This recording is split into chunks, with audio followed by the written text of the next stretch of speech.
ನಮಾಮಿ ಶಂಕರ ಸದಾಶಿವ ಸಮಾರಂಭಂ ಶಂಕರಾಚಾರ್ಯ ಮಧ್ಯಮಾಂ ಅಸ್ಮದಾಚಾರ್ಯ ಪರ್ಯಂತಂ ವಂದೇ ಗುರು ಪರಂಪರಾಂ ಶ್ರುತಿ ಸ್ಮೃತಿ ಪುರಾಣಾನಾಂ ಆಲಯಂ ಕರುಣಾಲಯಂ ನಮಾಮಿ ಭಗವತ್ಪಾದಂ ಶಂಕರಂ ಲೋಕಶಂಕರಂ.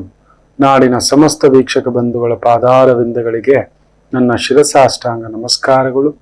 ಎಲ್ಲರಿಗೂ ಶುಭೋದಯ. ಮಾತೃದೇವೋ ಭವ. ಬನ್ನಿ ಇವತ್ತಿನ ಪಂಚಾಂಗ ಫಲ ನೋಡೋಣ.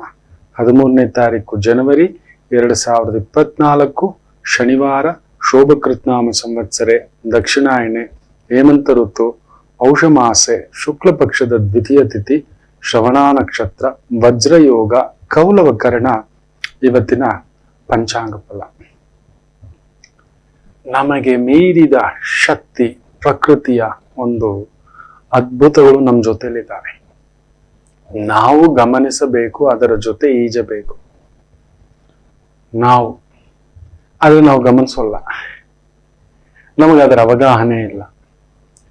ಇವತ್ತಿಗೂ ನನ್ನ ಕೆಲವೊಂದು ನಿಯಮಗಳಿದೆ ಜಾತಕ ಹೇಳಬೇಕಾದ್ರೆ. ಮಕ್ಕಳೇ, ಅದು ನನ್ನಿಂದ ಆಯ್ತಾ, ನಿಮ್ಮಿಂದ ಆಯ್ತಾ, ನನ್ನ ತಂಡದಿಂದ ಆಯ್ತಾ ಗೊತ್ತಿಲ್ಲ. ಜಾತಕ ತಪ್ಪ ಆದರೆ ಜಾತಕ ನೋಡುವುದಿಲ್ಲ.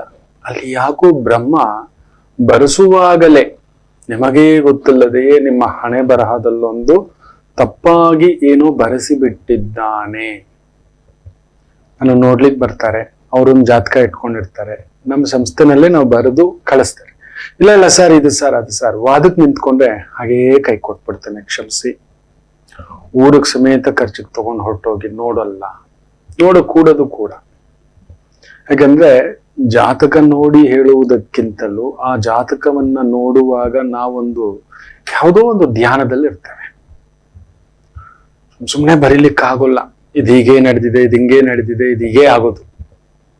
ಅದು ವಿಧಿ ಲಿಖಿತ, ವೈದಿಕ ಲಿಖಿತ. ಅದು ನಾನು ಬರೆದಿದ್ದಲ್ಲ, ಬರೆಸಿರ್ತಕ್ಕಂಥ ಒಂದು ಪ್ರಭಾವ. ನಿಮಗಿಂತಲೂ ನನಗೆ ಭಯ. ನನ್ನ ಒಂದು ಮಾತಿನ ಮೇಲೆ ಕೆಲವೊಂದು ನಿರ್ಧಾರಗಳು, ಪ್ರತಿ ನಿರ್ಧಾರಗಳು, ತಟಸ್ಥಗಳು, ಇಲ್ಲ ಆರಂಭಗಳು, ಇಲ್ಲ ಕೊನೆಗೊಳಿಸೋದು. ಮೊನ್ನೆ ಕೂಡ ಬರೆದಿದ್ದಾನೆ, ದೂರವಾಗುವಿರಿ, ಇರುವುದಿಲ್ಲ. ಒಂದಿರು ಪ್ರಶ್ನೆ, ಅದು ತಮಾಷೆ ಏನಂದ್ರೆ ಬರೆದು ಬಿಟ್ಟಿದ್ದಾನೆ. ದಾಂಪತ್ಯ ಅಂತ್ಯವಾಗುವುದು, ದೂರವಾಗುವಿರಿ, ವೈರಾಗ್ಯ ಜಾತಕ, ಸನ್ಯಾಸಿ ಜಾತಕ, ಪುತ್ರಯೋಗಂ, ಪುತ್ರನಿಂದ ಲಾಭ, ಪುತ್ರನಿಂದ ಹೆಸರು. ತಾಯಿ ಜೀವ ಮೈಸೂರಿಂದ ಬಂದಿದ್ದಾರೆ. ಗುರುಗಳೇ, ನಾನು ಸಪ್ರೇಟ್ ಆಗ್ಬಿಟ್ಲು. ಸರಿ, ಸುಮ್ಮನೆ ಇದ್ದೆ. ಆಮೇಲೆ ಆಗ್ತಿಲ್ಲ ಗುರುಗಳೇ, ಇಷ್ಟಪಟ್ಟು ಹೋರಾಟ ಮಾಡಿ ಮದುವೆ ಆಗಿಯೂ this man is cheated me. ಆಮೇಲೆ ಯಾಕೆಂದ್ರೆ ನನಗೆ ಆತನ ಜಾತಕದ ಮೇಲೆ ಗಮನವಲ್ಲ, ಆಕೆ ತಂದಿರುವ ಆ ಒಂದು ಮಹಾ ಪತ್ರೆಗಳು, ಎಲೆ ಬರ್ತಿರಲ್ವಾ ನೀವು, ಎಲೆ ತೆಗೆದ ತಕ್ಷಣ ನಿಮಗೇ ಗೊತ್ತಿಲ್ಲದೆ ಅದೊಂದು ವೈಬ್ರೇಷನ್ ಮಾತಾಡ್ಸುತ್ತೆ. ನೀವು ಅನ್ಕೋತೀರಿ ನಾನು 3 ತೆಗೆದೆ. ಕೆಲವ್ರಿಗೆ 3 ತೆಗೆದಾಗ ಮಹಾಯೋಗ, ಕೆಲವ್ರಿಗೆ 3 ಎಲೆ ಬಂದಾಗ ದುರ್ಯೋಗ, ಕೆಲವರಿಗೆ 3 ಎಲೆ ಬಂದಾಗ ಮಹತ್ತರವಾದಂತ ಗುರುವಿನ ಕೃಪಾ ಕಟಾಕ್ಷ, ಕೆಲವರಿಗೆ ಬಂದಾಗ ಗುರುದೋಷ. ನೋಡಿ, ಅದೇ 3 ಸಂಖ್ಯೆ ಗುರು ಪ್ರಭಾವ ತೋರಿಸ್ಬೇಕು.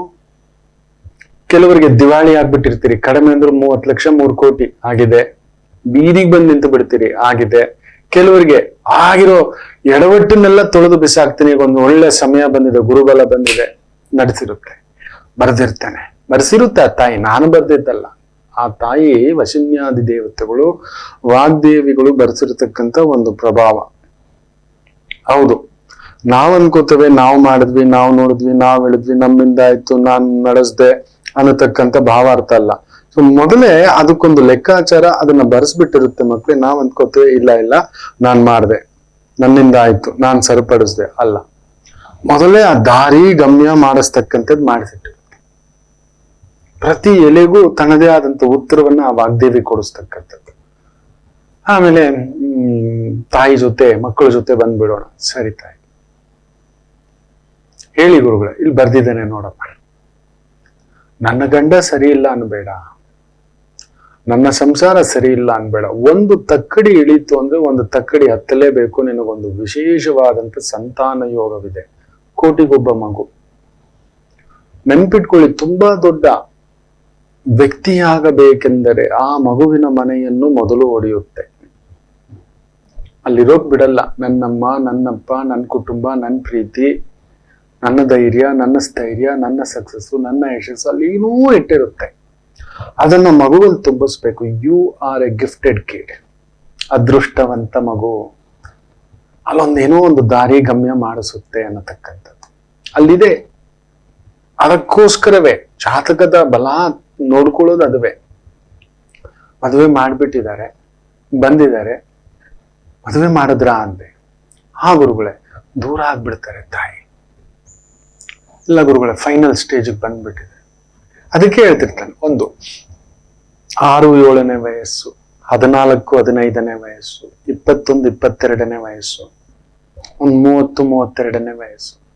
ಕೆಲವು ನಿರ್ಧಾರಗಳು ತಗೊಳ್ಳುವಾಗ ಮದುವೆ, ವಿದ್ಯೆ, ಕೆಲಸ, ವ್ಯವಹಾರ, ವ್ಯಾಪಾರ, ಮನೆ, ಮಗು, ಈ ತರದ್ದು ಒಂದು 7 ನಿರ್ಧಾರಗಳು ತೆಗೆದುಕೊಳ್ಳುವಾಗ ನಮಗ ಆ ಬಲವಿದೆಯಾ, ಆ ಶಕ್ತಿ ಇದೆಯಾ, ಒಳ್ಳೇದಿದೆಯಾ, ತೆಗೆದುಕೊಳ್ಬಹುದಾ, ಮಾಡಬಹುದಾ, ಅದಕ್ಕಿಂತಲೂ ಹೆಚ್ಚಾದಂತ ಯಾವ್ದಾದ್ರು ಶಕ್ತಿ ಇದೆಯಾ, ಬೇರೆ ಇನ್ನೇನಾದ್ರೂ ಮಾಡುವಂತ ಪ್ರಚೋದನೆ ಕೊಡತಕ್ಕಂಥದ್ದಾಗುತ್ತೆ. ಹೌದು, ಆ ಒಂದು ತಿಳಿದುಕೊಳ್ಳುವುದು ಅತಿ ಉತ್ತಮ. ಸಾಮಾನ್ಯರು ದಯಮಾಡಿ ನೀವು ತಟ್ಕೊಳ್ಳಲ್ಲ, ನೀವು ತಟ್ಕೊಳ್ಳಲ್ಲ. ಬಿಕ್ಕಿ ಬಿಕ್ಕಿ ಬಿಕ್ಕಿ ಅಳೋದೆ. ಒಂದ್ ತಾಯಿ ಜೀವ ಬಂದಿದೆ, ಜಾತಕ ಇಟ್ಕೊಂಡು, ತಂಗಿದು, ನಾನಾ ಬಿರುಗಾಳಿ ಕಣೋ ಇದು, ಬಿರುಗಾಳಿ ಕಣೋ, ಏನೋ ಇದು, ಎಂತ ಕೆಲಸ ಆಗ್ಬಿಟ್ಟಿದೆ. ಸಂಧ್ಯಾ ಅನ್ನೋ ಒಂದು ಈ ಮಗುವಿಗೆ ಸಂಧ್ಯೆ ಇಲ್ಲ. ಹೌದು, ಎಲ್ಲರಿಗೂ ನೆರಳು ಕೊಡುವ, ಎಲ್ಲರಿಗೂ ಸಮಾಧಾನ ಮಾಡುವ, ಎಲ್ಲರಿಗೂ ಚೈತನ್ಯ ತುಂಬಿಸುವ ಈ ಮಗುವಿಗೆ ತಂಪಿಲ್ಲ, ಸಂಧ್ಯಾರಾಗವಿಲ್ಲ.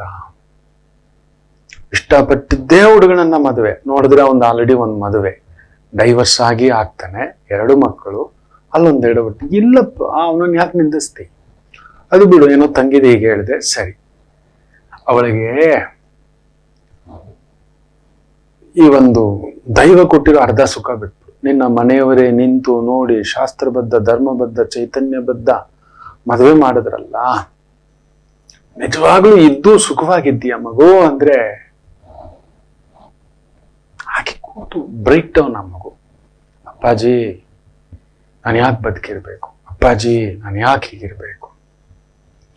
ಅದಕ್ಕೆ ಹೇಳೋದು 7ನೇ ವಯಸ್ಸು, 14ನೇ ವಯಸ್ಸು, 21ನೇ ವಯಸ್ಸು, 28, 29ನೇ ವಯಸ್ಸು ಮದುವೆ ಸಂದರ್ಭ. ಅದನ್ನ ನೋಡಿ ತಿಳ್ಕೊಳ್ಳಿ. ನಾವೇನ್ ಗೊತ್ತರ ಮಕ್ಳು, ಇನ್ನೊಂದು ಹೇಳ್ತೇನೆ, ಇದಿಲ್ಲ ಅಂದಾಗ ಹಲ್ ಕಚ್ಕೊಬಿಡ್ಬೇಕು, ಕಲ್ಲು ಮಾಡ್ಕೊಬಿಡ್ಬೇಕು ಹೃದಯ. ನಾವು ಕಲ್ಲಾಗಬೇಕು ಕೆಲವು ವಿಚಾರಗಳಲ್ಲಿ, ನಿರ್ಧಾರಗಳಲ್ಲಿ. ಇಲ್ಲ, ಆಗೋದೇ ಇಲ್ಲ, ಬ್ಲೇಮ್ ಮಾಡ್ತಾ ಕೂತ್ಕೊಳ್ಳೋದು. ಅವನ್ ಸರಿ ಇಲ್ಲ, ಮಾಡ್ದವ್ರು ಸರಿ ಇಲ್ಲ, ಮಾಡ್ಕೊಂಡವ್ನ್ ಸರಿ ಇಲ್ಲ, ನಾನ್ ಮಾಡ್ಕೊಂಡ್ ತಪ್ಪು, ಅವನಿಂದ ತಪ್ಪು, ಇಲ್ಲವೇ ಇಲ್ಲ. ಅದು ಮೊದಲೇ ನಮ್ಗೆ ಇಂಥವರಿಂದ ನಷ್ಟ, ಇಂಥವರಿಂದ ಲಾಭ, ಇಂಥವರಿಂದ ದಾರಿ, ಗೆಲುವು, ಸೋಲು ನಿರ್ಧಾರವಾಗಿರುತ್ತದೆ. ಎಚ್ಚರಿಕೆ. ಅದಕ್ಕೋಸ್ಕರ ಹೇಳ್ತಿದ್ದಾನೆ.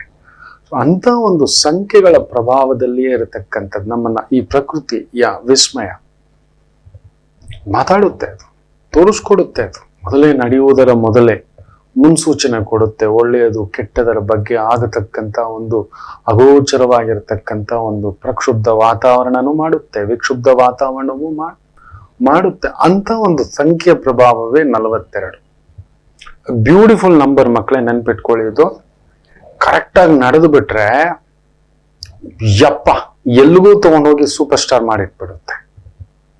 ಆದರೆ ತಾಯಿಗೆ ಪ್ರಾಬ್ಲಮ್ ಬರ್ಬೋದು, ಹೆಂಡತಿಗೆ ಪ್ರಾಬ್ಲಮ್ ಬರ್ಬೋದು, ಗಂಡನಿಗೆ ಪ್ರಾಬ್ಲಮ್ ಬರ್ಬೋದು, ವಿಚಿತ್ರವಾದ ಕೋರಿಕೆಗಳಿಗೂ ಒಳಗಾಗಬಹುದು. ಮನೇಲಿ ಒಳ್ಳೆ ಊಟ ಇದೆ, ಬೇರೆ ಇನ್ನೇನಾದ್ರೂ ಒಂದು ಊಟ ತಿನ್ನೋಣ, ಇನ್ನೊಂದು ಮಾಡೋಣ ಅನ್ನತಕ್ಕಂಥ ಭಾವಾರ್ಥ ಎಳಿತಕ್ಕಂಥದ್ದು ಆಗಬಹುದು.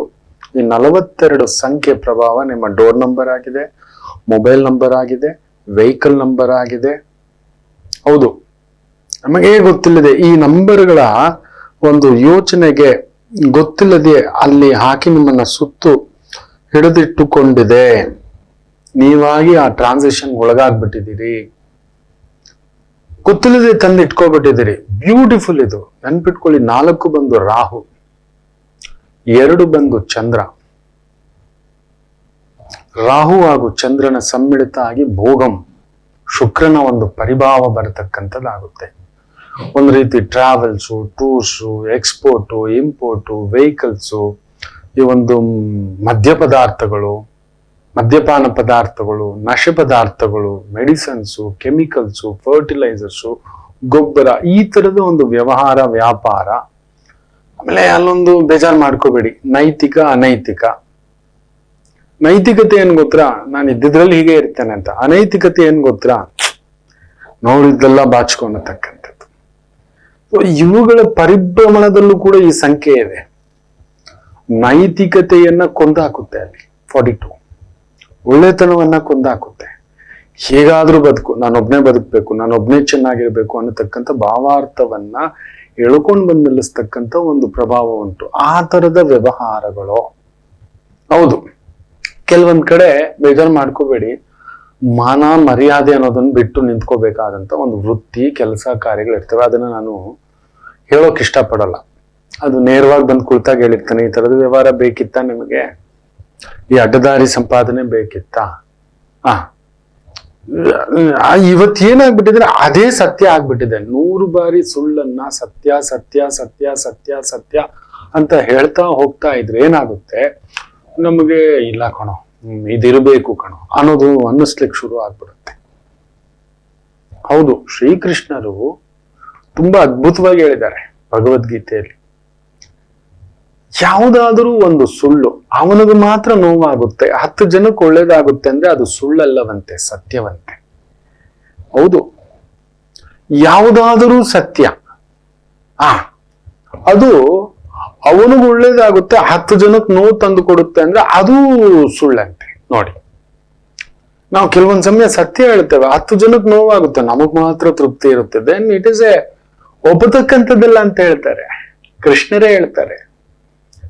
ನಮ್ಮ ಸತ್ಯ ನಮಗೆ ದೊಡ್ಡದು, ನಿಜವೇ. ಆ ಸತ್ಯ ಹೇಳೋದ್ರಿಂದ ನಮ್ಮೊಬ್ಬರು ಖುಷಿ ಆಗ್ಬೋದು. ಬಟ್ 10 ಜನಕ್ಕೆ, ಇವತ್ತು ಯಾರಾದ್ರೂ ಸೆಲೆಬ್ರಿಟಿ ಬಗ್ಗೆ, ಇನ್ನೊಬ್ಬರ ಬಗ್ಗೆ ಅವ್ರದೇ ಆದಂತ ಒಂದು ಪರ್ಸನಲ್ ಲೈಫ್ ಏನೋ ಒಂದಿರುತ್ತೆ.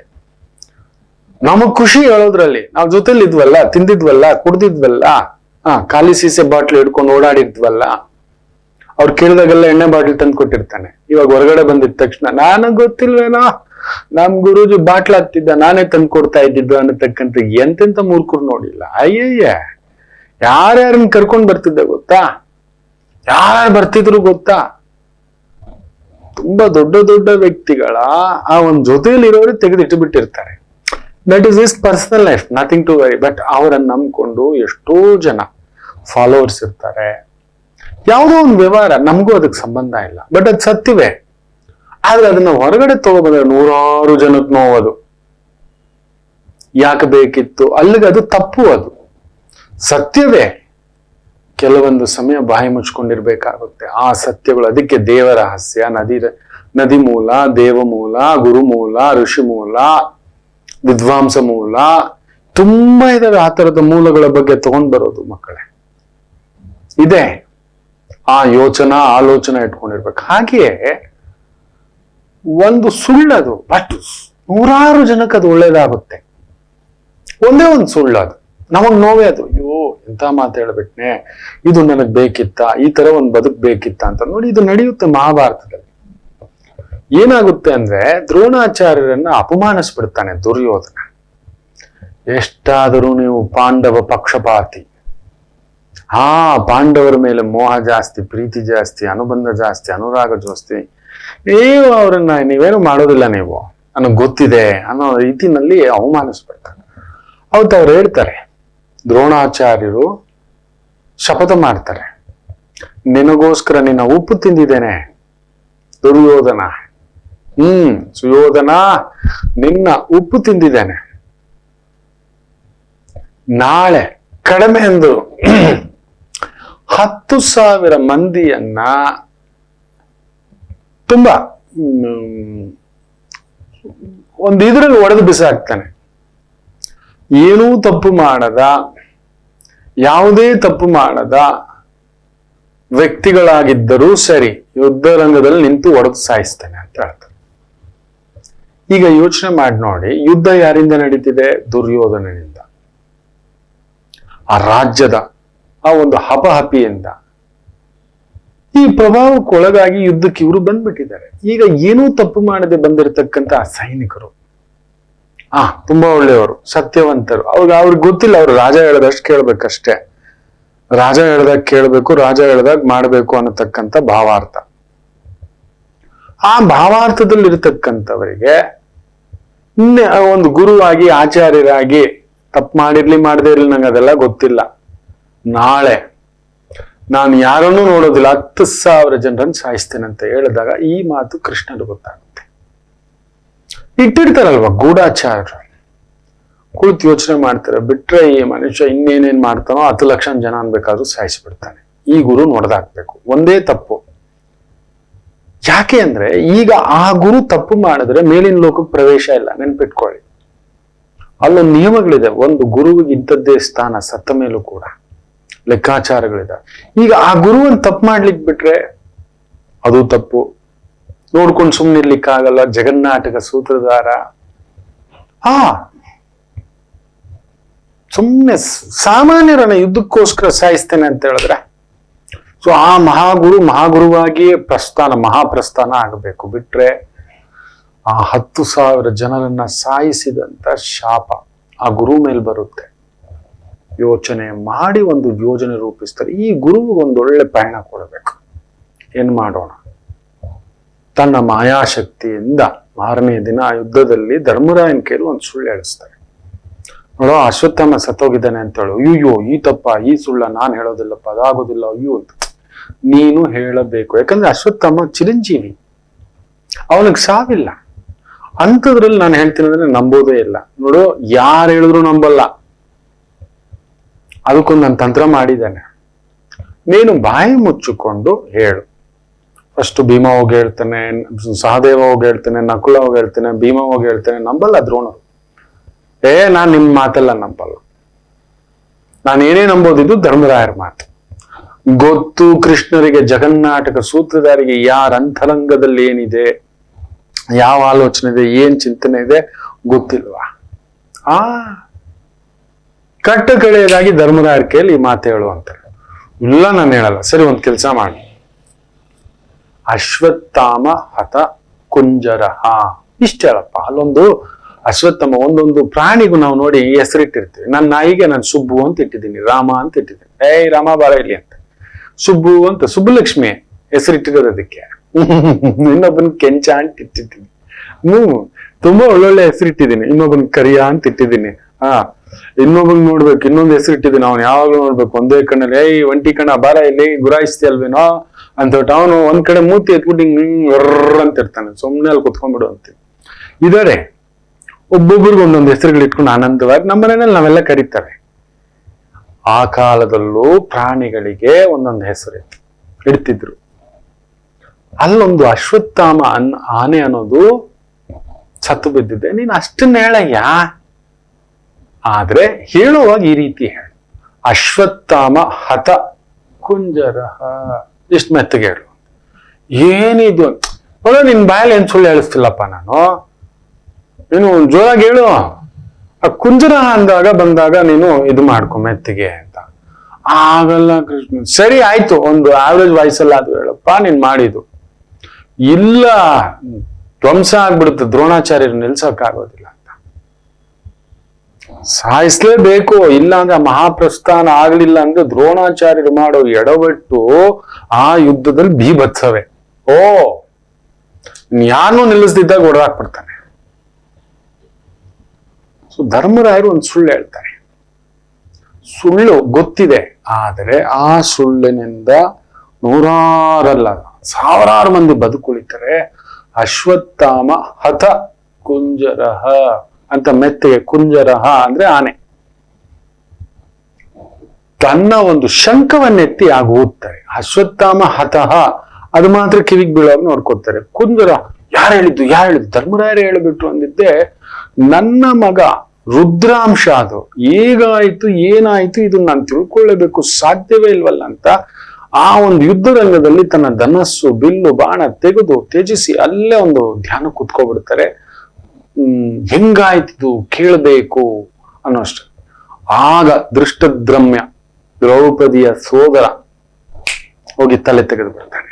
ಶರೀರ ಇದ್ರೆ ತಾನೆ ಮತ್ತೆ ಆ ಧ್ಯಾನ, ಆ ಆತ್ಮ ಅಲ್ಲಿಂದ ಅಲ್ಲಿಗೆ ಹೊರಟೋಗುತ್ತೆ ಅದು ಶಿವಲೋಕಕ್ಕೆ. That's it. ನೋಡಿ, ನಾವು ಹೇಳುವ ಒಂದು ಸುಳ್ಳು ಸಾವಿರಾರು ಮಂದಿಯನ್ನ ಜೀವ ಉಳಿಸುತ್ತೆ, ಪ್ರಾಣ ಉಳಿಸುತ್ತೆ, ಗೌರವ ಕೊಡಿಸುತ್ತೆ ಅನ್ನತಕ್ಕಂತ ಅದು ಪರವಾಗಿಲ್ಲ, ಅದು ನಮಗ್ ಮಾತ್ರ ನೋವು, ಅದನ್ನ ಭಗವಂತ ಕೂಡ ಕ್ಷಮಿಸ್ತಾನೆ. ಅದೇ ನಾವು ಹೇಳುವ ಸತ್ಯ, ನಾವು ಹೇಳುವ ಸತ್ಯ ನಮಗ್ ತೃಪ್ತಿ ಇರ್ಬೋದು, ಆದ್ರೆ ಸಾವಿರಾರು ಮಂದಿಗೆ ಒಂಥರ ಚುಚ್ಚದಾಗ ಆಗುತ್ತೆ, ಆ ನಾನ್ಸೆನ್ಸ್ ಆಗುತ್ತೆ ಅನ್ನೋದಾದ್ರೆ ಖಂಡಿತ ತಪ್ಪು. ಈ 42ರ ಜೋಡಣೆಯು ಹಾಗೆ ನಿಮಗೇ ಗೊತ್ತಿಲ್ಲದೆ ನಿಮ್ಮ ಒಂದು ಅಲ್ಪ ಸುಖಕ್ಕೋಸ್ಕರ ಕೆಲವೊಂದು ಪ್ರಚೋದನೆಗಳನ್ನ ಉಂಟು ಮಾಡಿಸುತ್ತದೆ. ಇದು ನಿಶ್ಚಿತ. ಜಾಗ್ರತೆ. 42ರ ಪ್ರಭಾವ ಆ ತರ. ಇರೋ ತಟ್ಟೆ ಬಿಟ್ಟು ಇನ್ನೊಂದು ತಟ್ಟೆ ಬೇಕು, ಇನ್ನೊಂದು ತಟ್ಟೆ ಬೇಕು, ಇನ್ನೊಂದು ಇದಕ್ ಬೇಕು ಅನ್ನತಕ್ಕಂಥ ಭಾವಾರ್ಥಗಳಿಗೆ ಎಳ್ಕೊಂಡು ಬಂದು ನಿಲ್ಲಿಸ್ತಕ್ಕಂಥದ್ದಾಗುತ್ತೆ. ಎಚ್ಚರಿಕೆ. 42ನ ಕರೆಕ್ಟ್ ಆಗಿ ಬಳಸ್ಬೇಕು. ನಿಮ್ಗದಿದೆಯಾ? ಯಾವ ಲಗ್ನದಲ್ಲಿ ಹುಟ್ಟಿದೀರಾ, ಯಾವ ರಾಶಿಯಲ್ಲಿ ಹುಟ್ಟಿದೀರಾ, ಆ ಒಂದು ರಾಹು, ಚಂದ್ರ ಹಾಗೂ ಶುಕ್ರ ಯಾವ ರೀತಿ ಇದೆ, ಆಚಾರ್ಯರಾಗಿ ಭರತನಾಟ್ಯ, ಡಾನ್ಸು, ಈ ಒಂದು ವೈದಿಕ ಹೇಳ್ಕೊಡೋದು, ಯಜ್ಞ, ಯಾಗ, ಶಿಲ್ಪಕಲೆ, ಚಿತ್ರಕಲೆ, ಈ ತರದ ಒಂದು ವಿದ್ಯೆ ಕೆಲಸಗಳನ್ನ ಕಲಿಸ್ಕೊಡ್ತಕ್ಕಂಥದ್ದು. ಹೌದು, ಥೈ ಥಕ್ ಥೈ ಥಕ್. ನಿಜ ಮಕ್ಕಳೇ, ಸರಿಗಮಪ, ನಾಟ್ಯ ಇರಬಹುದು, ಸಂಗೀತ ಇರಬಹುದು, ಆ ಒಂದು ವೈಬ್ರೇಷನ್ ಅದರಲ್ಲಿದೆ. ಸೊ ಕಲಿಯೋದು, ಕಲಿಸೋದು ಎರಡೂ ಇದೆ. ಅದರಲ್ಲೇ ಹೆಸರು, ಖ್ಯಾತಿ, ಪ್ರಖ್ಯಾತಿ ಗಳಿಸ್ತಕ್ಕಂಥದ್ದು ಅದರಲ್ಲಿದೆ. Beautiful combination. ಬಟ್ ಕೆಲವು ವ್ಯಕ್ತಿ ಹಾಗೂ ಕೆಲವು ವೃತ್ತಿ ರಂಗ ಅದರಲ್ಲಿದ್ರೂ ಕೂಡ ಅದರ ಜೋಡಣೆ ನಿಮಗೆ ಉಳಿದು ಬಂದಿದೆಯಾ, ಸೇರಿ ಬಂದಿದೆಯಾ ಅನ್ನತಕ್ಕಂಥದ್ದು ತಿಳಿದೇ ಹೆಜ್ಜೆ ಇಡಬೇಕಾಗುತ್ತೆ. ಅದನ್ನ ಒಂದ್ ಸ್ವಲ್ಪ ಚೆಕ್ ಮಾಡಿಸಿ ಆ ಸಂಖ್ಯೆಯ ಪ್ರಭಾವಕ್ಕೊಳಗಾಗಿ. ಇಲ್ಲ ನೈತಿಕತೆನೂ ಇಲ್ಲ, ಅನೈತಿಕತೆನೂ ಇಲ್ಲ. ಸೂರ್ಯೋದನಷ್ಟು ಸ್ವಯಂ ಲೋಭಿ ಪ್ರಪಂಚದಲ್ಲಿಲ್ಲ. ಅದಕ್ಕೆ ಅವನನ್ನ ದೈವ ಎಲ್ಲ ಕೊಡ್ತು, ಕೆಳಗೆಲ್ಲ ಎತ್ತಾಕೊಂಡು ಹೋಗ್ಬಿಡ್ತು. ನಾನು, ನಂದು, ನನ್ನವರು ಅನ್ನೋದು ಒಬ್ರು ನಿಲ್ಲಿಸ್ಲಿಕ್ಕೆ ಬಿಡ್ಲಿಲ್ಲ. ತೆಗೆದು ಬಿಡು ಎದುರುಗಡೆಯವರನ್ನು ಅಂದ್ರೂ ಕೂಡ ಪರಮಾತ್ಮನೇ ನಿಂತು ಅಭಿಮನ್ಯುವನ್ನ ಉಳಿಸ್ತಾನೆ. ಅಲ್ಲಿಂದ ಪರೀಕ್ಷಿತ್ತಿನಿಂದ ಜನಮೇಜಯ, ಹಾಗೇ ವೃದ್ಧಿಯಾಗಿ ಬರುತ್ತೆ ಆ ಚಂದ್ರವಂಶ.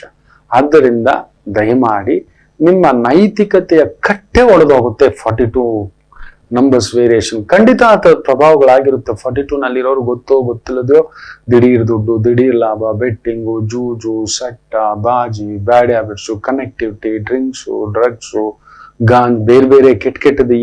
ಅದು ಕೆಟ್ಟದ್ದು. ನಮಗ್ ಒಳ್ಳೇದಿರ್ಬೋದು, 10 ಜನಕ್ಕೆ ಅದು ಕೆಟ್ಟದ್ದು. ನಮಗ್ ಒಳ್ಳೇದಿರ್ಬೋದು ಸುಖ, 10 ಜನಕ್ಕೆ ಬಾಧೆ. ಆ ತರದನ್ನ ತಂದಿಡ್ತಕ್ಕಂಥ ಒಂದು ಪ್ರಭಾವ ಉಂಟು. ಎಚ್ಚರಿಕೆ. ಒಂದು ಪುಟ್ಟ ವಿರಾಮ ತಗೊಂಡು ವಾಪಸ್ ಬರೋಣ. ಮಾತೃದೇವೋ ಭವ. ನಮಾಮಿ ಶಂಕರ. ನನ್ನ ಪ್ರೀತಿಯ ಆಧ್ಯಾತ್ಮಿಕ ಬಂಧುಗಳೇ, ಪ್ರತಿಯೊಬ್ಬರ ಜೀವನದಲ್ಲೊಂದು ಕೆಲವೊಂದು ಪ್ರಶ್ನೆಗಳಿರುತ್ತೆ. ಉತ್ತರವಿಲ್ಲದ ಪ್ರಶ್ನೆಗಳಿಲ್ಲ. ಅಂಥದ್ದೊಂದು ಸಮಸ್ಯೆ ಇದೆಯಾ? ಜ್ಯೋತಿಷ್ಯ ಮುಖೇನ ಹಾಗೂ ಆಧ್ಯಾತ್ಮಿಕ ಮುಖೇನ ನಿಮ್ಮ ಪ್ರಶ್ನೆಗಳಿಗೊಂದು ಪುಟ್ಟ ಸಮಾಧಾನ. ಈ ಕೂಡಲೇ ಕೆಳಗಿನ ಸಂಖ್ಯೆಗೆ ಕರೆ ಮಾಡಿ, ಇಲ್ಲವೇ ವಾಟ್ಸಪ್ ಮಾಡಿ, ಹಾಗೂ ನಮ್ಮ ನಮಾಮಿ ಶಂಕರ ಯೂಟ್ಯೂಬ್ ಚಾನೆಲ್ ಮುಖಾಂತರವೂ ಕೂಡ ಸರಳ ಪರಿಹಾರವನ್ನು ತಾವು ವೀಕ್ಷಿಸಿ ಹಾಗೂ ಪಡೆಯಬಹುದು. ನಮಾಮಿ ಶಂಕರ. ನಮಾಮಿ ಶಂಕರ. ಹೌದು ಮಕ್ಕಳೇ, 42 ಸಂಖ್ಯೆ ಇದೆಯಲ್ಲ, ನಿಮಗೆ ಗೊತ್ತಿಲ್ಲದೆ ನಿಮ್ಮ ಮೊಬೈಲ್ ಇರ್ಬೋದು, ನಿಮ್ಮ ಮನೆ ನಂಬರ್ ಇರ್ಬೋದು, ಗಾಡಿ ನಂಬರ್ ಇರ್ಬೋದು, ಎಂಡಿಂಗ್ ನಂಬರ್ ಇರ್ಬೋದು, ಮೊಬೈಲ್ ನಂಬರ್ ಇರ್ಬೋದು, ಸಮಥಿಂಗ್ ಇಸ್ ದೇರ್, ಅಲ್ಲಿರುತ್ತೆ. ಇದೆ ಆ ಸಂಖ್ಯೆಯ ಪ್ರಭಾವ ಅಲ್ಲೊಂದು ತಂದು ನಿಲ್ಲಿಸ್ತಕ್ಕಂಥದ್ದಾಗುತ್ತದೆ. Very careful. ಯೋಚಿಸಿ ಹೆಜ್ಜೆ ಇಡಿ, ಇಲ್ಲ ಕೇಳ್ಕೊಳ್ಳಿ, ಕರೆಕ್ಷನ್ ಮಾಡ್ಲಿಕ್ಕೆ ಅಷ್ಟೇ. ಒಳ್ಳೇದಾಗ್ಲಿ ಅಂತ ಹೇಳ್ತಾ ಇವತ್ತಿನ ಈ ದಿನ ಭವಿಷ್ಯಕ್ಕೆ ಬಂದ್ಬಿಡೋಣ. ಶ್ರವಣ ನಕ್ಷತ್ರ. ಚಂದ್ರ ನಕ್ಷತ್ರದಲ್ಲೇ ಇದ್ದಾನೆ. ಅದು ಶನಿ ಮನೆಯಲ್ಲಿದ್ದಾನೆ. ಇನ್ನೂ ಒಂದು ತೊಳಲಾಟ. ಯಾವುದು ಸರಿ, ಯಾವುದು ತಪ್ಪು ನೋಡಿ. ಮೇಷ ಲಗ್ನ ಯುದ್ಧವೇ, ಮೇಷ ಲಗ್ನ ಜಗಳವೇ, ಮೇಷ ಲಗ್ನ ಕಲಹವೇ. ನೋಡಿ, ಧರ್ಮದ ಹೆಸರಿನಲ್ಲೊಂದು ಕಲಹ, ಜಗಳ, ಭಿನ್ನಾಭಿಪ್ರಾಯಗಳು. ಹೌದು, ಕೆಲವು ನಿಯಮಗಳಿದ್ದಾವೆ. ಆಲಯ ನಿರ್ಮಾಣದಲ್ಲಿ ನಿಯಮವಿದೆ. ಭಗವಂತನನ್ನ ಪ್ರತಿಷ್ಠಾಪಿಸಲಿಕ್ಕೆ ನಿಯಮಗಳಿದ್ದಾವೆ. ಇದು ಪರಮ ಸತ್ಯ. ಹೇಗಂದ್ರೆ ಹೇಗೆ, ಹೆಂಗಂದ್ರೆ ಹೇಗೆ ಅನ್ನತಕ್ಕಂಥದ್ದಲ್ಲ. ನಾವು ನವಮಾಸ ತುಂಬಿದ ಮೇಲೆಯೇ ಹೊರಗಡೆ ಬರ್ಬೇಕು. ಇಷ್ಟು ದಿನ, ಇಷ್ಟು ಗಂಟೆ, ಇಷ್ಟು ಲೆಕ್ಕಾಚಾರ ಅನ್ನೋದಿರುತ್ತೆ. ಮೊದಲೇ ಬಂದ್ರೆ ನೋಡಿ, ಲೇಟ್ ಆಗಿ ಬಂದ್ರೆ ಕೇಳಿ ನೋಡಿ. ನಿಮ್ಮ ಸುತ್ತಮುತ್ತ ಪರಿಸರದಲ್ಲಿ ಕೆಲವರು 7 ತಿಂಗಳು ಹುಟ್ಟಿದವರು ಗುರುಗಳೇ, ಇಲ್ಲ ಹೈ ರಿಸ್ಕ್ ತಗೊಂಡು ಆ ಸಮಯದಲ್ಲಿ ಏರುಪೇರಾಗಿ ಮಗು ಬಂದಿದೆ ಗುರುಗಳೇ, ಲೇಟ್ ಆಗಿ ಬಂದಿರೋರು ಮಕ್ಕಳೇ, ಲೇಟ್ ಮಗು ಹೊಟ್ಟೆನಲ್ಲೇ ಬೆಳೆದು ಬಿಟ್ಟಿತ್ತು ಮಕ್ಕಳೇ, ಆ ಮಗು ಹೊಟ್ಟೆನಲ್ಲೇ ಬೆಳೆದು ಬಿಟ್ಟಿತ್ತು, ನವಮಾಸ ಅಲ್ಲ, ಇನ್ನೂ ಒಂದು 15 ದಿನ ಆಗ್ಬಿಟ್ಟಿತ್ತು, ದಾಟ್ಬಿಟ್ಟಿತ್ತು. ಏನಾಗಿದೆ ಅಂತ ನೋಡಿ, ಏನಾಗಿದೆ ಅಲ್ಲಿ ಸಮಸ್ಯೆ ಅಂತ. ಬರೀ ಒಂದು ಮಗುವಿನ ವಿಚಾರದಲ್ಲಿ ಆ ಸಾಕ್ಷಾತ್ ವಿರಾಟ್ ಸ್ವರೂಪ ಭಗವಂತನನ್ನ ಕರೆದುಕೊಂಡು ಬಂದು ಶಕ್ತಿ ತುಂಬಿಸಿ ಪ್ರಾಣ ಪ್ರತಿಷ್ಠೆ ಮಾಡಿಸಿ ಅಲ್ಲಿ ನಿಲ್ಲಿಸಿ ಸುಮ್ಮನೆ ಅಲ್ಲ ಲೆಕ್ಕಾಚಾರ ನೋಡಿ ಅಲ್ಲಿ ಆಗ್ತಿದೆ ಅಷ್ಟೇ. ಅವರವರ ಲೆಕ್ಕಾಚಾರಕ್ಕೆ ತಕ್ಕಂತೆ ತಾನೊಂದು ಬಗೆದರೆ ದೈವ ಒಂದು ಬಗೆಯುತ್ತದೆ, ಎಚ್ಚರಿಕೆ ಅಂತ ಹೇಳ್ತಾ ಮೇಷರಾಶಿ ಸುಖಕಾರಕ ವೃತ್ತಿ ಸ್ಥಾನದಲ್ಲಿರುವುದು ಒಳ್ಳೆಯದ. ಆದ್ರೆ ಅಲ್ಲೊಂದು ಹುಳಿ ಮನೆಯಲ್ಲಿರೋದು ಒಂಚೂರು ಹುಳಿಯೇ, ಕೈ ಕೆಸರಾಗದೆ ಬಾಯಿ ಮೊಸರಾಗೋದು ಅಷ್ಟೇ. ಏನ್ ಒಳ್ಳೇದಾಗಿ ಹೋಗಿ ಒಳ್ಳೇದಾಗಿ ನಡೆಯುತ್ತೆ. ನೀವು ಅರ್ಧ ಬಂದ ಮನಸ್ಸಿನಿಂದಲೇ ಹೋದ ಅಂದ್ರೆ ಇನ್ನೇನಾಗುತ್ತೆ, ಸಮಥಿಂಗ್ ಟಿಕ್ಲ್ ಟಿಕ್ಲ್ ಟಿಕ್ಲ್ ಟಿಕ್ಲ್ ಟಿಕ್ಲ್ ಭಾವ ಆಗತಕ್ಕಂಥದ್ದು. ಎಚ್ಚರಿಕೆ. ವೃಷಭ ರಾಶಿ ಅಷ್ಟಮ ಮಾತು ಜಾಗ್ರತೆ, ವ್ಯವಹಾರ ಜಾಗ್ರತೆ. ಅಸುರ ಗ್ರಹಗಳು ಅಷ್ಟಮದಲ್ಲಿದ್ದಾರೆ, ನಿಮ್ ಕಂಟ್ರೋಲ್ ಅಲ್ಲಿ ಇರೋಲ್ಲ. ಇನ್ವೆಸ್ಟ್ಮೆಂಟು, ಪ್ರಾಪರ್ಟಿ, ಈ ಒಂದು ಲ್ಯಾಂಡ್ ಡೆವಲಪ್ಮೆಂಟು, ಪಾರ್ಟ್ನರ್ಶಿಪ್, ಫ್ರೆಂಡ್ಶಿಪ್ ವ್ಯವಹಾರ, ವೆಹಿಕಲ್ಲು, ರಿಯಲ್ ಎಸ್ಟೇಟು, ಏನೋ ಚಿಕ್ಕಗಳು ತೋರಿಸ್ತಿದೆ. ಇವತ್ತು ತಳಮಳ ತಂದಿಡತಕ್ಕಂಥದ್ದು ಇರುತ್ತೆ. ಏನೋ ಒಂದು ಗಾಬರಿಗಳನ್ನ ದುಡುಕಬೇಡಿ. ಆದಷ್ಟು ಆದಿಪರಾಶಕ್ತಿ, ನವದುರ್ಗಾ ನಾಯಕಿ, ಕಾಳಿಕಾ, ದುರ್ಗಾ ಈ ತರದ ಆಲಯ ಹತ್ತಿರದಲ್ಲಿದ್ರೆ ಒಂದು ಸಣ್ಣ ದರ್ಶನ ಅರ್ಚನ, ದೊಡ್ಡ ಕೆಲಸ ದೊಡ್ಡ ವ್ಯವಹಾರ ಬೇಡ. ಮಿಥುನ ರಾಶಿ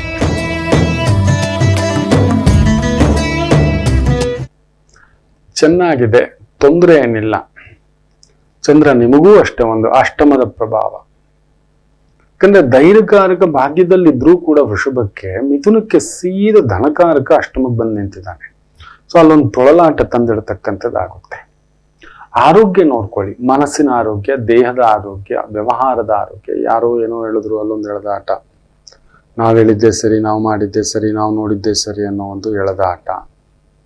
ಈ ತರದ ಒಂದು ಸಣ್ಣ ತೊಳಲಾಟಗಳಿರತಕ್ಕಂಥದ್ದು ಉಂಟು ಮಿಥುನ ರಾಶಿಗೆ. ಜಾಗ್ರತೆ. Dust allergy, throat infection, water infection, air infection, ಏನೋ ಒಂದು ಭಾವ. ಜಾಗ್ರತೆ. ಹತ್ತಿರದಲ್ಲಿ ಯಾವುದಾದ್ರೂ ದೇವಿ ದೇವಸ್ಥಾನ ಇದು, ಒಂದು ಸಣ್ಣ ದರ್ಶನ, ಒಂದೊಂದು ದುರ್ಗೈ ನಮಃ, ಒಂದೊಂದು ದುರ್ಗೈ ನಮಃ, ಈ ತರದ್ ಒಂದು ಸಣ್ಣ ಜಪ ಮಾಡ್ಕೊಳ್ತಕ್ಕಂಥದ್ದು ಮಾಡ್ಕೊಳ್ಳಿ, ಮನಸ್ಸಿಗೆ ಸ್ಥಿತ. ಇನ್ನು ಕರ್ಕಾಟಕ ರಾಶಿ, ನಿಮ್ಮಿಂದ ಬೇರೆಯವರಿಗೆ ಲಾಭ, ಹಾಗೆ ಬೇರೆಯವರಿಂದ ನಿಮಗೂ ಕೂಡ ಒಂದು ಅಲ್ಪ ಲಾಭವನ್ನ ನೋಡ್ತಕ್ಕಂಥ ಒಂದು ಲೆಕ್ಕಾಚಾರಗಳುಂಟು. ಅದರಲ್ಲೂ ಚಂದ್ರ ಮಕರದಲ್ಲಿ ಕುಳಿತಿದ್ದಾರೆ. ಮಕರ ರಾಶಿಯ ಅಧಿಪತಿ ಚಂದ್ರನಿಂದ 2ನೇ ಮನೆ. ಪರಿಶ್ರಮಕ್ಕೆ ತಕ್ಕಂತ ಲಾಭ, ಲಾಭಕ್ಕೆ ತಕ್ಕಂತ ಅಭಿವೃದ್ಧಿ ಇರತಕ್ಕಂಥ ಒಂದು ಅದ್ಭುತವಾದಂತ ಒಂದು ದಿನವಾಗಿರುತ್ತೆ. ಇನ್ನು ಸಿಂಹ ರಾಶಿ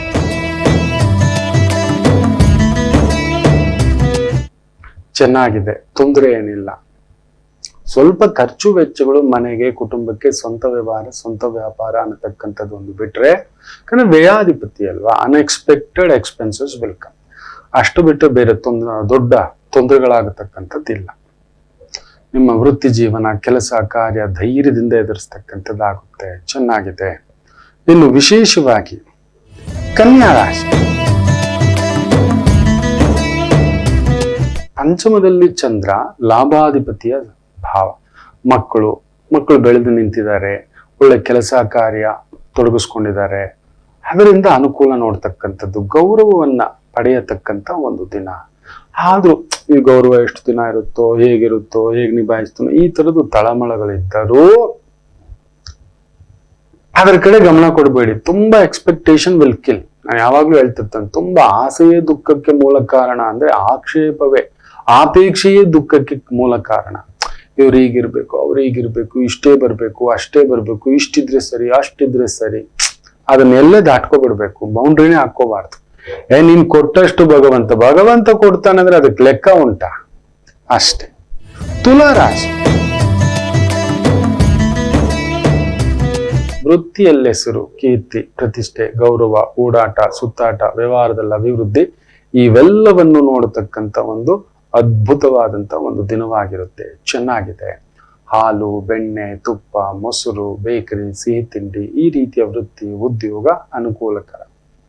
ಇನ್ನು ವೃಶ್ಚಿಕ ರಾಶಿ, ಭಾಗ್ಯಾಧಿಪತಿ ನಿಮಗೆ ಬಲವಾಗಿದ್ದಾನೆ. ಮೂಲ ತ್ರಿಕೋಣದಲ್ಲಿ ಚೆನ್ನಾಗಿದೆ. ಭಾಗ್ಯವನ್ನೇ ನೋಡ್ತಾನೆ. ಭಾಗ್ಯೋದಯ, ವೃತ್ತಿಪರವಾಗಿ, ವ್ಯವಹಾರ ಪರವಾಗಿ, ಹಣಕಾಸಿನ ಪರವಾಗಿ, ಕುಟುಂಬ ಪರವಾಗಿ ಒಂದು ಅದ್ಭುತವಾದಂಥ ಪ್ರಗತಿ ಕಾಣತಕ್ಕಂಥ ಒಂದು ದಿನವಾಗಿದೆ. ಚೆನ್ನಾಗಿದೆ. ಏನು ಯೋಚನೆ ಮಾಡ್ತಕ್ಕಂಥದ್ದಿಲ್ಲ. ಗೋವೆ ಹೈನುಗಾರಿಕೆಯಲ್ಲಿ ತೊಡಗಿದ್ದೀರಿ. ಟೂರ್ಸು, ಟ್ರಾವೆಲ್ಸು, ವೆಹಿಕಲ್ಸು, ಕಲಾ ಮಾಧ್ಯಮ ಇವುಗಳಲ್ಲಿ ತೊಡಗಿಸ್ಕೊಂಡಿದ್ದೀರಿ. ಅದ್ಭುತವಾದ ಪ್ರಗತಿ ಕಾಣತಕ್ಕಂಥ ಒಂದು ದಿನವಾಗಿದೆ. ಧನುಸು ರಾಶಿ, ಅಷ್ಟಮಾಧಿಪತಿ ಧನಸ್ಥಾನದಲ್ಲಿರುವುದರಿಂದ ಸ್ವಲ್ಪ ಎಚ್ಚರಿಕೆ. ಅಷ್ಟಮಾಧಿಪತಿ ಮಾತು ಜಾಗ್ರತೆ, ವ್ಯವಹಾರ ಜಾಗ್ರತೆ, ಯಾರೋ ಒಂದು ನಂಬಿಕೆ, ಅಪನಂಬಿಕೆ, ಮೋಸ, ಎಳೆದಾಟ ಇವುಗಳು ಆಗತಕ್ಕಂಥ ಒಂದು ಭಾವ ಉಂಟು. ಎಚ್ಚರಿಕೆ. ಯಾಕಂದ್ರೆ ಚಂದ್ರ ನನ್ನ ಮೊದಲೇ ಕಳ್ಳ, ನಿಮಗೆ ಅಷ್ಟಮಾಧಿಪತಿ ಗುರು. ಅದಕ್ಕೆ ಗುರುವಿಗೆ ಚಂದ್ರನ ದೋಷ ತಟ್ಟಲ್ಲ. ಯಾರು ತಪ್ಪು ಮಾಡಿದರೂ ಅಪ್ಪಿಕೊಳ್ಳತಕ್ಕಂಥ ಬುದ್ಧಿ ನಿಜವಾದ ಗುರುವಿಗೆ. ಅಂತವನು ಬಂದು ನಿಮ್ಮನೇಲೆ ಕೂತಿದ್ದಾರೆ, ನಿಮ್ಮ ಮಾತಿನ ಮನೆಯಲ್ಲೋ ನಿಮ್ಮ ಆಲೋಚನೆ ಮನೆಯಲ್ಲೋ ಸ್ವಲ್ಪ ನೋಡ್ಕೊಂಡು ದಾರಿ ತಪ್ಪಿಸ್ತಕ್ಕಂಥ ಒಂದು ಗುರುವನ್ನೇ ದಾರಿ ತಪ್ಪಿಸ್ಬಿಡ್ತಾನೆ. ಹುಷಾರ್. ಇದು ಮಕರ ರಾಶಿ, ಚೆನ್ನಾಗಿದೆ ಮಕ್ಕಳೇ. ಸಪ್ತಮೇ ಧನಸ್ಥಾನ. ಯಾವುದೋ ಒಂದು ವೃತ್ತಿಪರವಾಗಿ ಹಣಕಾಸು, ಲೆಕ್ಕಾಚಾರ, ಓಡಾಟ, ಸುತ್ತಾಟ ಮಾಡ್ತಿದ್ದೀರಿ, ಆಗುತ್ತೆ. ಆದ್ರೆ ದಿಢೀರ್ ದುಡ್ಡು, ದಿಢೀರ್ ಲಾಭ, ದಿಢೀರ್ ವ್ಯವಹಾರ, ದೂರದ ವ್ಯವಹಾರ, ದೂರದ ವ್ಯಾಪಾರ, ದೂರದ ಲೆಕ್ಕಾಚಾರ, ದೂರದ ಬೆಟ್ಟ, ಯಾವುದೋ ದೊಡ್ಡ ಕಾಸು, ದೊಡ್ಡ ಮಾತು, ದೊಡ್ಡವರು ಕೆಲ್ಸಗಳು. ದೊಡ್ಡವರೆಲ್ಲ ಜಾಣರಲ್ಲ, ಆ ತರದ್ದು ದೊಡ್ಡ ಕೆಲ್ಸಗಳು ಯಾವುದೋ ಒಂದು ಬರ್ತಿದೆ. ಹುಷಾರು. ಅದು ಇರ್ತಕ್ಕಂಥ ಒಂದು ಭಾವ. ಇನ್ನು ಕುಂಭರಾಶಿ, ವಿಶೇಷವಾಗಿ ಚಂದ್ರ 12 ಮನೆ, ದುಡಿತಕ್ಕೆ ಮೀರಿದ ಖರ್ಚು ಇದೆ. ದುಡಿತಾ ಇದೆ, ಭಗವಂತ ಕೊಟ್ಟಿದ್ದಾನೆ. 6ನೇ ಮನೆಯವನು 12ನೇ ಮನೆಯಲ್ಲಿದ್ದಾಗ ವಿಪರೀತ ರಾಜಯೋಗ ಅಂತಾರೆ. ಅಂದ್ರೆ ಎಷ್ಟು ಕೊಡ್ತಾನೋ, ಎಷ್ಟು ಬಡಿತಾನೋ, ಎಷ್ಟು ತುಳಿತಾನೋ ಆಗುತ್ತೆ. ಬಟ್ ಅದೇ ರೀತಿ ಖರ್ಚುಗಳು ಕೂಡ ಅಷ್ಟೇ ಇಟ್ಟಿರ್ತಾನೆ. 50,000 ಕೊಟ್ಟಿದ್ರೆ ಒಂದು 75,000, 75,000 ಕೊಟ್ಟಿದ್ರೆ ಒಂದು ಡಬಲ್ ಎಷ್ಟು ದೊಡ್ಡದು ಸಂಪಾದನೆ ಇರುತ್ತೋ ಅಷ್ಟು ಡಬಲ್ ಖರ್ಚುಗಳು, ವೆಚ್ಚಗಳು ಇರುತ್ತೆ. ಸೊ ಅದು ಒಂಚೂರು ತಳಮಳ ಉಂಟು ಮಾಡತಕ್ಕಂಥದ್ದಾಗುತ್ತೆ. ತೊಂದರೆಗಳೇನು ಇಲ್ಲ. ಸಂಪಾದನೆಗೆ ತಕ್ಕಂತ ಖರ್ಚಿದೆ, ಆದಾಯಕ್ಕೆ ತಕ್ಕಂತ ವ್ಯಯ ಅಷ್ಟೇ. ಯೋಚನೆ ಮಾಡಿ. ಮೀನರಾಶಿ, ಬ್ಯೂಟಿಫುಲ್. ಪೂರ್ವ ಪುಣ್ಯ ಸ್ಥಾನಾಧಿಪತಿ ಲಾಭದಲ್ಲಿ. ಹೋಟೆಲ್ ಉದ್ಯಮ, entertainment industry, theatre, club, restaurant, juice, ಹಣ್ಣಿನ ಅಂಗಡಿ, ತರಕಾರಿ, ಈ ಒಂದು supply chain, labour management, housekeeping, watchmen, security agency, ಈ ತರದಕ್ಕೆ ಸಂಬಂಧಪಟ್ಟಂತ ವೃತ್ತಿ, ಉದ್ಯೋಗ, ವ್ಯವಹಾರ ನಡೆಸ್ತಿರ್ತಕ್ಕಂಥವರಿಗೆ ವಿಶೇಷವಾದಂಥ ಅಭಿವೃದ್ಧಿ ಕಾಣತಕ್ಕಂಥ ಒಂದು ದಿನವಾಗಿರುತ್ತೆ. ಎಲ್ಲರಿಗೂ ಒಳ್ಳೆಯದಾಗಲಿ. ಮಾತೃದೇವೋ ಭವ.